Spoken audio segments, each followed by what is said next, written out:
ഭജനകളും സർവചരാചരങ്ങളുടെ അധിപനും സർവേശ്വരനുമായ ഭഗവാൻ ശ്രീ കൈലാസനാഥന്റെ ചൈതന്യം നിറഞ്ഞു നിൽക്കുന്ന ആയില ശ്രീ ശിവക്ഷേത്രത്തിൽ ഭഗവത് ചൈതന്യം വർദ്ധിപ്പിക്കുന്നതിനും നാടിനും നാട്ടുകാർക്കും ആയുരാരോഗ്യ സൗഖ്യത്തിനും അഭിവൃദ്ധിക്കും വേണ്ടി നവീകരണ ധർമ്മകർഷ ബുദ്ധപ്രതിഷ്ഠാ മഹോത്സവം 2024 മെയ് 12 മുതൽ 27 വരെയുള്ള 16 ദിനങ്ങളിലായി ക്ഷേത്രം തന്ത്രീശ്വരൻ ബ്രഹ്മശ്രീ തെക്കിരിയേടത്ത് കരമനല്ലൂർ പത്മനാഭൻ ഉണ്ണി നമ്പൂതിരിപ്പാടിന്റെ മുഖ്യ കാർമ്മികത്വത്തിൽ നടത്തപ്പെടുകയാണ്.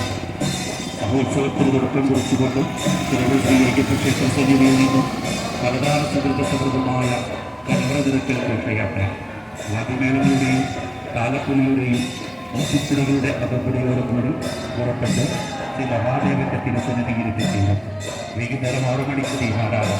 തുടർന്ന് രംഗപൂജയോടുകൂടി സാംസ്കാരിക സമ്മേളനത്തിന് തിരികെയും ക്ഷേത്ര നവീകരണ കൽസ കമ്മിറ്റി കൺവീനർ TV പ്രസാദിന്റെ സ്വാഗത ഭാഷണത്തിൽ നവീകരണ കൽസ കമ്മിറ്റി ചെയർമാൻ KP പഞ്ചദാക്ഷൻ നായരുടെ അധ്യക്ഷതയിൽ തൃക്കരിപ്പൂരിന്റെ പ്രിയ MLA ശ്രീ M രാജഗോപാൽ ഔപചാരിക ഉദ്ഘാടന കർമ്മം നിർവഹിച്ചു.